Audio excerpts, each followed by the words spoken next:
Welcome to सिद्धि यात्रा story part 112। जय माँ काली, जय माँ तारा, आप सबका भला हो। आज के इस एपिसोड में मेरे भाई ने मुझसे पूछा कि भैया ये 10 महाविद्याओं की पूजा कैसे होती है। तो 10 महाविद्याओं की पूजा आपकी कई प्रकार से हो सकती है, क्योंकि माता को पूजने के कई सिस्टम्स हैं और कई तरीके हैं। जैसा आपके गुरु बता रहे हैं वैसा ही एक सिस्टम है, उसी प्रकार से जैसे मैं आपको बता रहा हूँ वैसे ही एक सिस्टम है 10 महाविद्याओं की सिंपल पूजा करने का। एक तो आप स्वर ध्यान कर सकते हैं, जिसके लिए मैंने जितनी माताएं हैं उन सब का 5-5 मिनट का ध्यान मंत्र डालकर 51 मिनट की एक वीडियो बनाकर डाली है। तो वो आप सुन सकते हैं रोज़ 51 मिनट्स आँख मूंद कर योनि मुद्रा में बैठकर पद्मासन में आप स्वर ध्यान कर सकते हैं। ये भी एक तरीका है। और रोज़ नित्य करिएगा तो आपको फल ज़रूर मिलेगा, क्योंकि ये ट्राइड एंड टेस्टेड चीज़ है। और आजकल मैं यही कर ही रहा हूँ। 10 महाविद्याओं की पूजा करा था मैंने कुछ दिन पहले, तो ट्राई किया तो क्या रिज़ल्ट मिले क्या नहीं मिले, मेरे लिए बहुत ही शुभ फलदायी रिज़ल्ट मिले। तो इसका मतलब कि अगर आपके भाई के लिए अच्छा फल दे रहा है तो आपके लिए क्यों नहीं देगा। तो दूसरी क्रिया जो है वो पूजा पाठ की 10 महाविद्याओं की, वो सिंपल है। वही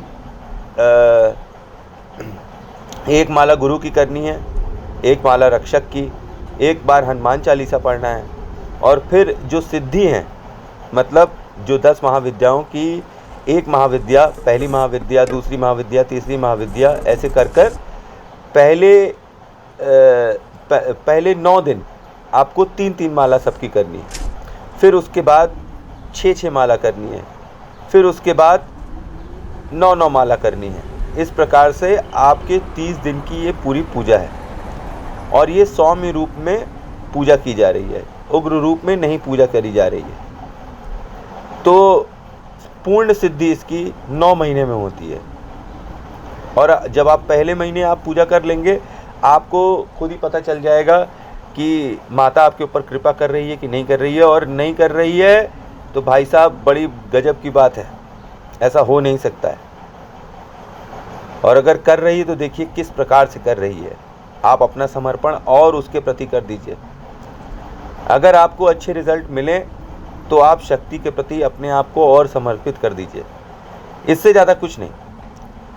तो जो मेरी पूजा है इसके अंदर माला जाप तो है ही है, प्लस भोग की भी प्रावधान है। तो भोग आप पेन पेपर लेकर या ध्यान से सुनिए, नोट कर लीजिए। चने की दाल लगेगी, हरे मूंग की दाल लगेगी, मिश्री लगेगी, रक्षा सूत्र लगेगा, कपूर की टैबलेट्स लगेंगी, और गुग्गल लगेगा, धूप लगेगा, हल्दी लगेगा, चावल लगेगा, पीली सरसों, लाई समझते हैं क्या चीज़, लैया, जो हम लोग लाई चना खाते हैं वही लाई चना, रोली चाहिए, आम की लकड़ी चाहिए, गंगा जल चाहिए, किशमिश चाहिए, शहद चाहिए, हवन सामग्री चाहिए, फिटकरी चाहिए, अगरबत्ती चाहिए, 5 मुखी दीपक जो हम अपने हवन कुंड में जलाते हैं ताकि 5 एलिमेंट्स दिखाई पड़े। जो अपने 5 पंच तत्व हैं उनके लिए ये 5 दीपक जलाए जाते हैं। और ये लक्का दीपक भी होता है, पंचमुखी दीपक। सरसों का तेल चाहिए, जो 2 छोटी पीतल की थाली चाहिए भोग लगाने के लिए, एक गुरु के लिए और एक माता के लिए। एक पीतल का चम्मच चाहिए, एक स्टील का ग्लास चाहिए। स्टील का ग्लास हो, अगर चांदी का ग्लास हो तो और अच्छा है, स्टील होगा तो भी चल जाएगा। एक दंड या आर्म रेस्ट चाहिए जिस पे आप हाथ रख के जाप कर सकें आराम से। एक दिया दानी आरती के लिए चाहिए। दिया दानी मतलब जिससे आरती उतारते हैं ना, वो। इलायची चाहिए, माता काली का एक फ़ोटो चाहिए, माता तारा का एक फ़ोटो चाहिए, बजरंग बली का एक फ़ोटो चाहिए। सब फ़ोटो छोटे छोटे होने चाहिए, बहुत बड़े बड़े नहीं रखिएगा, नहीं बड़ा भारी आडंबर लग जाएगा तो आपको आरती उतारने में बाद में बैठे बैठे आसन पर कष्ट होने लगेगा। इससे अच्छा आप सब छोटे छोटे लीजिएगा। और 10 सुपारी ले लीजिए, और 11 चुनरी ले लीजिए, एक काली यंत्र ले लीजिए, 10 मिट्टी के दिए ले लीजिए, एक मिट्टी का दिया भैरव के लिए या रुद्र के लिए, जैसा आप संभव समझें, तो ये उनके लिए ले लीजिए। छोटी छोटी दियाली होती है ना, वो चाहिए। 2 फूल की माला चढ़ेगी पहले दिन, और हर दिन ऐसे ही, एक गुरु जी को चढ़ेगी और एक माता जी को चढ़ेगी। 2 सफ़ेद मिठाई पर डे चढ़नी है, एक गुरु जी को चढ़नी है और एक माता जी को चढ़नी है। गुरु की फ़ोटो चाहिए आपको, 2 लाल धोती चाहिए, एक बिछाने के, एक पहनने के लिए और एक ओढ़ने के लिए, एक रेड ऊनी आसन चाहिए, एक रुद्राक्ष की माला चाहिए, लकड़ी की चौकी चाहिए 8 बाई 4 की, कमंडल हो या पीतल का लोटा हो पानी रखने के लिए, गंगा जल रखने के लिए, वो चाहिए, और चटाई चाहिए जिस पे आपको सोना होगा उसी मंदिर में, और चद्दर चाहिए जो आप उस चटाई पर सोते वक्त ओढ़ेंगे, एक पिलो चाहिए जिसका आप इस्तेमाल करेंगे जाप के बाद वहीं सोने में। माता काली की एक पीतल की मूर्ति ले आइएगा, एक त्रिशूल ले आइए और एक हवन कुंड ले आइएगा। इतना सामान लगेगा। तो स्टेप 1 में मैं बताऊंगा कि रक्षा क्षेत्र स्थापना। पहले तो रक्षा क्षेत्र स्थापना कर लीजिए, एक एकांत कमरा जहां और कोई नहीं जाए, केवल आपका ही जाना हो और किसी का नहीं, क्योंकि और किसी का जाना वहाँ पे सही नहीं रहेगा। एकांत में कमरा ढूंढिए, चाहे आप कहीं पर भी हों, एकांत होना चाहिए, क्योंकि ये साधना आपको एकांत में ही करनी है। और साधना का टाइम रात के 2 बजे से सुबह 5 बजे तक का है। 2 बजे से 5 बजे हो सकता है, 2 बजे से 7 बजे तक हो सकता है, जब तक कि आपकी माला पूर्ण ना हो जाए। मतलब जो सिस्टम बताया है 369 का, वो आप पूरा नहीं करेंगे तो ये साधना अपूर्ण रहेगी।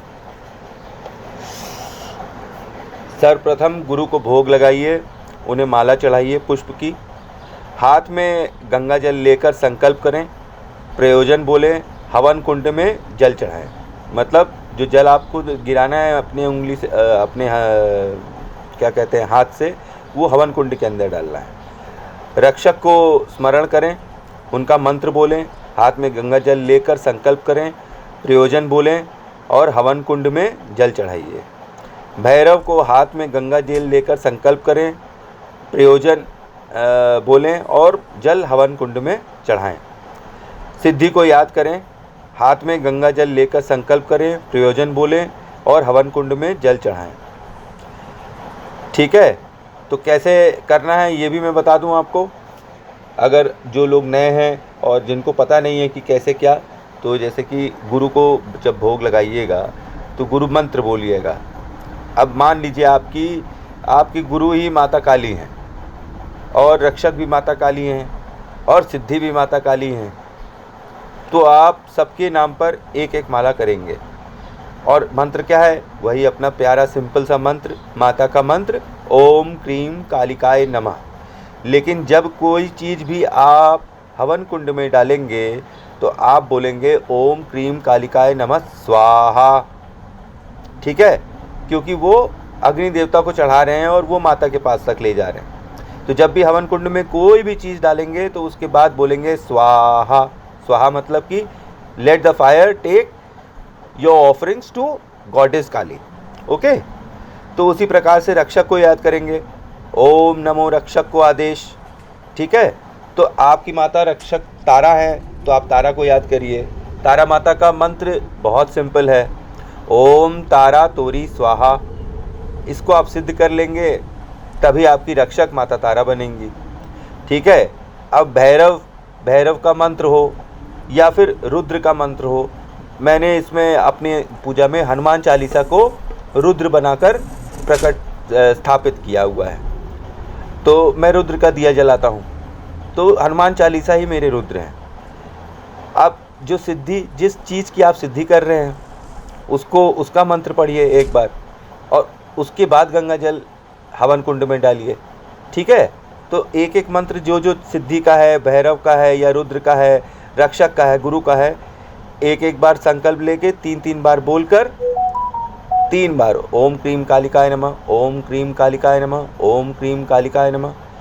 आपको कोई और मंत्र की ज़रूरत ही नहीं है, केवल ओम क्रीम कालिकाय नमः, ओम क्रीम कालिकाय नमः करके आपको हवन कुंड में डालना है। या फिर अगर आप कोई भोग चढ़ा रहे हैं तो अर्पण करते वक्त ओम क्रीम कालिकाय नमः बोलना है, और हवन कुंड में डालते वक्त ओम क्रीम कालिकाय नमः स्वाहा बोलना है। ये उन लोगों के लिए है जिनके गुरु नहीं है और जो अभी बहुत इंटरेस्ट ले रहे हैं, क्योंकि मेरी सौम्य साधना है, इससे आपको नुकसान नहीं होगा। आप परेशान ना होइए, आपको नुकसान नहीं होगा, आपको केवल फ़ायदा ही होगा। और अगर आप मतलब पूरी कर लेते हैं साधना तो गुरु की थाली जो है उसमें एक मिश्री रखनी है, एक मिठाई रखनी है, गुरु को 2 अगरबत्ती चढ़ानी है, एक दीपक जलाकर रखना है गुरु के पास।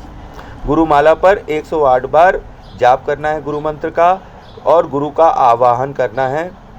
ठीक है, ओम नमो गुरु को आदेश करना है माला जप के बाद ओम नमो गुरु को आदेश, हे गुरुदेव मुझे माता तारा, संकट मोचन हनुमान जी और मेरी सिद्धि माता काली का स्मरण करने के लिए, और एक जो महाविद्या आप और बोलने वाले हैं, जैसे पहली प्रथम महाविद्या काली हैं, प्रथम महाविद्या काली के लिए पूजा पाठ और उनकी सिद्धि करने के लिए सहायता प्राप्त करें, सहायता दें। ऐसी याचना करके आपको रक्षक माला उठा लेनी है, और रक्षक माला, रुद्र माला और सिद्धि माला सब रुद्राक्ष की ही माला होनी चाहिए। रुद्र, तारा, काली एवं 10 में महाविद्याओं की पूजा अर्चना की सहायता करने की के लिए प्रार्थना करें, और उनसे कहें कि अगर कोई गलती हो जाए तो हमें क्षमा करें। गुरु भोग के बाद माता के 10 दीपक में भोग लगाएं।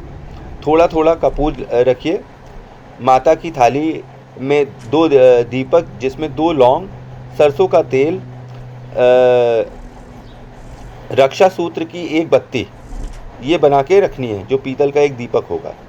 1 किशमिश रखनी है, 1 मिश्री रखनी है, और लाई के दाने चढ़ाने हैं माता को, चावल चढ़ाना है, सुपारी चढ़ानी है और 2 इलायची चढ़ानी है। हवन कुंड में त्रिशूल चढ़ाइए, हल्दी और रोली से तिलक करिए त्रिशूल को और हवन कुंड को, और रक्षा सूत्र से दिए के साथ उसको बांध दीजिए, तो ऐसे उनको वस्त्र भी चढ़ जाएगा त्रिशूल को, और दीपक को भी वस्त्र चढ़ जाएगा। मंत्र पढ़िए, ओम ऐं ह्रीं क्लीं चामुंडाय विच्चे, ओम ग्लौम हुम क्लीं जुम स जल जल जल जल जल जल जल प्रज्वल प्रज्वल, ऐं ह्रीं क्लीं चामुंडाय विच्चे ज्वाला हम सम लम शम फट स्वाहा, ओम ऐं ह्रीं क्लीं चामुंडाय विच्चे, ओम ग्लौम हुम क्लीं जुम स जल जल जल जल जल जल जल जल जल प्रज्वल प्रज्वल, ऐं ह्रीं क्लीं चामुंडाय विच्चे ज्वाला हम सम लम शम फट स्वाहा, ओम ऐं ह्रीं क्लीं चामुंडाय विच्चे, ओम ग्लौम हुम क्लीं जुम स ज्वाला जल जल जल जल जल जल जल जल प्रज्वल प्रज्वल, ऐं ह्रीं क्लीं चामुंडाय विच्चे ज्वाला हम सम लम शम फट स्वाहा। नवाण मंत्र का 3 बार उच्चारण करने के बाद 3 गांठें लगाइए और बोलिए, बुद्धि से, शक्ति से, लक्ष्मी से माता हमारी रक्षा करो और हमारे शत्रुओं का नाश करो। 1 चुटकी चने की दाल, 1 चुटकी हरी मूंग की दाल, 1 मिश्री, ठीक, और 5 रक्षा सूत्र लगेंगे 5 दियों के लिए। पंचमुखी दीपक में 5 कपूर और 10 लौंग और 10 मिश्री डालिए। 10 मिश्री किसके लिए है? हर माता के लिए 1-1 मिश्री, क्योंकि हम 10 महाविद्याओं की पूजा कर रहे हैं, और 10 लौंग भी उनके लिए ही है। साथ में सरसों का तेल डालिए भरकर। इस तरह से दीपक को तैयार करें, पंचमुखी दीपक को, ठीक। ज्वाला प्रज्वलित करने के लिए 2 या 3 कपूर टैबलेट्स हवन कुंड में रखिए, और 1 चुटकी गूगल, 2 पीस धूप, 1 चुटकी दीपक पर, 1 हवन में 3 माता तारा, 3 माता काली पर अर्पण करें। अपने हाथ को 1 चुटकी हल्दी से शुद्ध करें। हल्दी समझ रहे हैं? हल्दी से हाथ को रगड़िए तो वो शुद्ध हो जाएगा, ठीक है। ये आप अपने हवन कुंड में डाल रहे हैं एक एक कर कर। 1 चुटकी चावल डालिए, 1 चुटकी पीली सरसों जो आपको बोली हुई है वो डालिए, 1 चुटकी लाई डालिए। हवन कुंड को रोली लगाइए। और 11 पीस आम की लकड़ी हवन कुंड में सजाएं। 11 पीस, ठीक है, आम की लकड़ी जो है वो 11 पीस गंगा जल से को हाथ में लेकर हवन कुंड में चढ़ाएं। एक किशमिश, एक बूंद शहद, एक बूंद चाहिए बस, ज़्यादा नहीं चाहिए। एक पीस किशमिश चाहिए, एक बूंद शहद चाहिए, एक छोटी दिया वाली छोटी दीपावली वाली जो प्याली नहीं होती, जितना हवन जो दिया जलाते हैं दीपावली पे, उतना ही हवन सामग्री निकालिए और हवन कुंड में डाल दीजिए। एक छोटा पीस फिटकरी का डालिए। 2 अगरबत्ती से सबको 3 बार क्रीम मंत्र बोलें, मतलब कि 2। फिर उसके बाद जब ये सब डाल दीजिएगा आप और सब आपके दिए बत्ती सब तैयार हो जाएंगे, तो आप सबसे पहले गुरु के दिए से आप अपनी 2 अगरबत्तियाँ जलाइए, गुरु को नमन करिए और उसके बाद 2 अगरबत्ती लेकर उसी गुरु के दिए से, क्योंकि अभी माता काली का दिया नहीं जला है, अभी गुरु का दिया जला है, गुरु के ही थ्रू आप आगे जा रहे हैं सब तरफ, तो गुरु के ही दिए से आप अपनी दूसरे राउंड की 2 अगरबत्तियाँ जलाइए।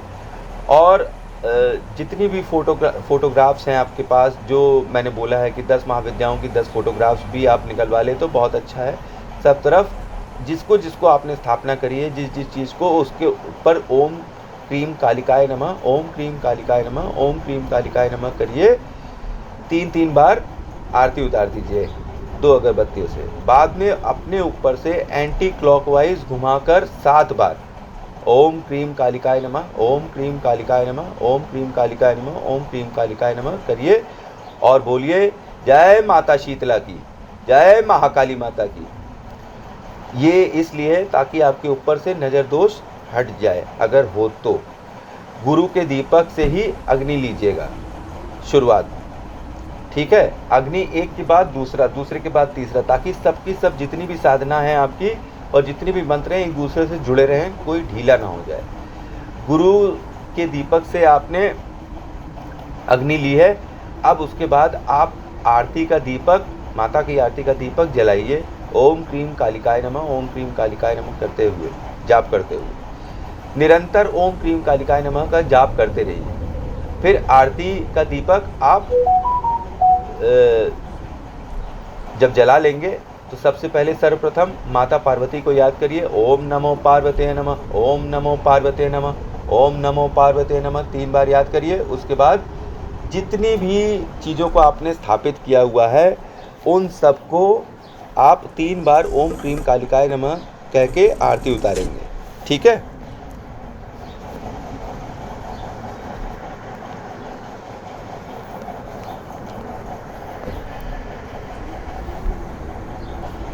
अब जब आपने आरती उतार ली है तो हवन कुंड में आप ज्वाला प्रज्वलित करिए कैंडल के थ्रू। एक कैंडल लीजिए, उसमें से जो आरती है उसके थ्रू जलाइए कैंडल। अब अग्नि माता के दीपक से लेनी होगी और उस कैंडल से आप हवन कुंड में अग्नि प्रज्वलित करिए। ओम क्रीम कालिकाय नमः स्वाहा, ओम क्रीम कालिकाय नमः स्वाहा 5 मुखी दीपक को कैंडल से ही जलाइए। 2 अगरबत्ती लीजिए और उसके बाद 2 अगरबत्ती लेने के बाद आप सबसे पहले गुरु को याद करिए, फिर तारा को याद करिए, फिर अपने रुद्र को या भैरव को याद करिए और पूर्वजों को याद करिए। आपके यहाँ जिन पूर्वज, जो जैसे आपके दादा हैं जो अब नहीं हैं, हाँ, या परदादा हैं जो अब नहीं हैं, जो आपके पूर्वज हैं, उनको स्मरण करें और उनसे आशीष देने की, अनुकंपा करने की प्रार्थना करें कि हे, जैसे कि आपको मैं एक एग्जांपल देता हूँ कि आपके दादा हैं, आपने नाम नहीं लिया, आपने बोला दादा दादी मैं बहुत ही संकट में हूँ, मेरे ऊपर आशीर्वाद दीजिए और मेरी सहायता करिए, ठीक है। अच्छा, अब 10 सुपारी, 1 सुपारी हर दिन चढ़ेगी। कैसे चढ़ेगी? एक चुनरी में उसकी गांठ बनेगी और फिर वो सामने रहेगी। वो 10 महाविद्याओं की एक एक कर पूजा होगी। यही पूजा आपकी, यही चुनरियाँ आपकी 9 महीने चलेंगी अगर आप पूर्ण सिद्धि चाहते हैं। लेकिन आपको अगर केवल हेल्प चाहिए तो पहले महीने से ही आपको हेल्प मिलनी स्टार्ट हो जाएगी, ठीक है। एक काली यंत्र पर चुनरी चढ़ानी होगी, ठीक है। और 10 मिट्टी के दिए भोग कपूर के साथ 1 मिट्टी का दिया भैरव के लिए हवन कुंड में जलाना होगा, ठीक है। जैसे मैंने दिखाया था कि मैंने 9 माताओं की पूजा करी थी 9 दियों की, तो 9 + 1 10 हो गया है, क्योंकि इस बार कमला माता हैं। ऐसे 9 दुर्गा रहती थी, अब 9 माताओं के बाद एक कमला माता भी है, तो लास्ट वाला माला जो है वो माता कमला का है, इसीलिए 10-10 दिए लग रहे हैं, ठीक है। इन्हीं 10 दियों से आपको आगे भी पूजा करनी है, तो और फिर और कोई दिया मत यूज़ करिएगा, क्योंकि फिर ये दिए सिद्ध हो जाएंगे। और फूल की माला चढ़ानी होगी काली यंत्र पे, और जितने भी दिए आपने जला रखे हैं उन सब के बगल में थोड़ा थोड़ा छुट्टा फूल चढ़ा दीजिए, ठीक है। और 2 सफ़ेद मिठाई है, एक मिठाई तो आपके गुरुजी को चढ़ जाएगी और एक सफ़ेद मिठाई माता को चढ़ेगी माता की थाली में। और ये हर दिन ऐसा ही होगा, केवल 2 ही मिठाई चढ़ेगी, सिंगल, ये नहीं कि 1 किलो 10 किलो 20 किलो, ऐसा कुछ नहीं, केवल एक ही एक मिठाई चढ़नी है, ठीक। और लाल ऊनी आसन है ही है, उसी पे आपको बैठना है। बैठने के पहले माता को प्रणाम करिए, माता का स्मरण करिए, कहिए माँ मैं आपका हाथ पकड़ के 10 महाविद्याओं की पूजा करने जा रहा हूँ या जा रही हूँ, मेरी रक्षा करिएगा, इस आसन को सिद्ध करिएगा। अब इस आसन पे जब आप एक बार पूजा कर लेंगे तो ये आसन आपका सिद्ध हो जाएगा। फिर जब भी आपको कहीं पे भी पूजा पाठ अर्चना इमरजेंसी में करनी है, कुछ करना है, ये आसन आपके बहुत काम आएगा। एक रुद्राक्ष की माला लेनी है और उसी पे हनुमान चालीसा पढ़ना है, ठीक है। मतलब कि जब हम गुरु से आदेश ले लेंगे कि हमें काली माता, तारा माता और 10 महाविद्याओं की पूजा करनी है और रुद्र की पूजा करनी है, तो सर्वप्रथम रुद्राक्ष की माला हाथ में लेकर हमें हनुमान चालीसा पढ़ना है। उसके बाद ही हम रक्षक तारा या रक्षक काली का मंत्र जाप करेंगे उसी माला पे, ठीक है। रुद्राक्ष की माला लेंगे और अच्छा है, काले हकीक की माला से वैसे माता काली की पूजा होती है, और पर हम लोग यहाँ पे 10 महाविद्याओं की पूजा कर रहे हैं, इसलिए रुद्राक्ष की माला सबसे सही है। तो पहले 9 दिन + 1 आपको 3 माला करनी है महाविद्या की। फिर दूसरे चरण में जो दूसरा वाला 9 दिन है उसमें 6-6 माला करनी है। मतलब महाविद्या जैसे पहली प्रथम काली हैं, दूसरी तारा हैं, तीसरी, ठीक है, ये सब तो आपको पहले ही बता चुका हूँ मैं। तो इसके अंदर जैसे आप समझ लीजिए कि 8वीं बगलामुखी हो गई हैं, 7वीं धूमावती हो गई हैं, तो पहले राउंड में इनकी 3-3 माला करनी है, और दूसरे राउंड में इनकी 6-6 माला करनी है, और तीसरे राउंड में इनकी 9-9 माला करनी है। ऐसा 30 डेज तक होगा, ठीक है।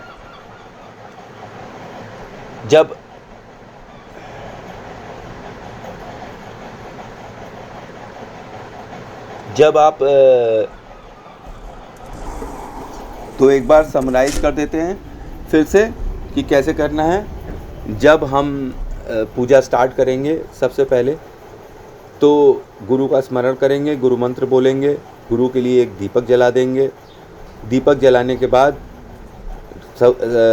सिद्धि साधना क्षेत्र की रक्षा के लिए हम चारों ओर घेरा मारेंगे। घेरा हम परफ्यूम से मार सकते हैं, घेरा हम पीली सरसों से मार सकते हैं, कई तरीके के घेरे होते हैं जिसमें आपको सुविधा हो। मैं परफ्यूम से घेरा मारता हूँ, इत्र से और गुलाब जल से अपने चारों ओर घेरा मारता हूँ, 4 दिशाओं में छिड़कता हूँ, फिर एक अपने ऊपर छिड़कता हूँ। इसी तरह फिर रक्षक का घेरा चलेगा। जैसे मेरी केस में तारा हैं तो मैं तारा माता का स्मरण करता हूँ, उनका जाप करता हूँ। उसके पश्चात मैं चारों दिशाओं में छिड़कता हूँ गुलाब जल, और फिर अपने ऊपर गुलाब जल छिड़कता हूँ, ठीक है। उसी प्रकार से फिर 3rd राउंड में हम आते हैं जल आचमन का। तो जल हाथ में लेकर हम लोग अपना प्रयोजन बोलते हैं और हवन कुंड में डालते हैं, ठीक है। अर्पण हमें हवन कुंड में ही करना है। उसके पश्चात हम भोग लगाते हैं। सर्वप्रथम गुरु को भोग लगाते हैं, माता से पहले गुरु को भोग लगाते हैं। अगर गुरु ही नहीं होते तो हम माता के पास कैसे पहुंचते हैं। तो गुरु को भोग लगाते हैं, उसके बाद हम माता को भोग लगाते हैं। हम माता का दिया सेट करते हैं हवन कुंड में, और उनका त्रिशूल भी सेट करते हैं। उनको वस्त्र चढ़ाने के लिए रक्षा सूत्र से बांध देते हैं। और उसके पश्चात जो है जितनी भी हमने अभी हवन सामग्री नोट कराई हुई है वो सब एक एक चुटकी डालना है। मेन मोटिव जो है भोग और मंत्र जाप है। आपने भोग चढ़ाया, उसके बाद मंत्र जाप किया। पहले 10 दिनों में आपको जो भी 10 महाविद्या की पहली महाविद्या, दूसरी महाविद्या, जो विद्या हैं उन सब की 3-3 माला करनी है। दूसरे 10 दिन में आपको वही 6-6 माला करनी है। और तीसरे चरण में आपको 9-9 मालाएं करनी है। ठीक है, इसी प्रकार से 9 महीने आपको करेंगे तो पूर्ण सिद्धि हो जाएगी। मतलब फिर आपके पास भौतिक शक्तियाँ आ जाएंगी। पर अगर आप ये केवल 30 दिन भी करेंगे तो आप यकीन मानिए, आपको जो भी धन की प्रॉब्लम हो रही है या घर में रोग या बाहर दुश्मनी बहुत हो गई है, कोर्ट कचहरी चल रहा है, सब में आपको आनंद मिलेगा। इस चीज़ की आप मेरी तरफ से गारंटी ले लीजिए, क्योंकि मैं इसे अपने ऊपर आजमा चुका हूँ और मुझे बहुत ही अच्छे फल मिले हैं। और जब मुझे अच्छे फल मिलेंगे तो आपको तो अच्छे फल मिलेंगे ही, क्योंकि मेरे अंदर कोई लाल थोड़ी लगा हुआ है। मैं भी आप ही लोगों की तरह साधारण व्यक्ति हूँ। माता काली का पूजा करता हूँ, तारा की पूजा करता हूँ और अपने गुरु की वंदना करता हूँ। इसके अलावा मेरे पास कोई शक्ति नहीं और मेरे पास कुछ भी नहीं। फिर भी माता मुझे प्यार करती है। तो जब मुझे माता प्यार करती है और मेरी रक्षा करती है तो आपकी क्यों नहीं करेगी? ज़रूर और अवश्य करेगी। Thanks for watching. जय माँ काली, जय माँ तारा। आप सबका भला हो। कुछ ना समझ में आए तो कमेंट में ज़रूर बोलिएगा। एक भाई ने पूछा था कि 10 महाविद्याओं की पूजा कैसे होती है, तो मैंने एक दूसरा तरीका आपको बताया है जो सौम्य रूप में आप कर सकते हैं और इट इज़ वर्किंग।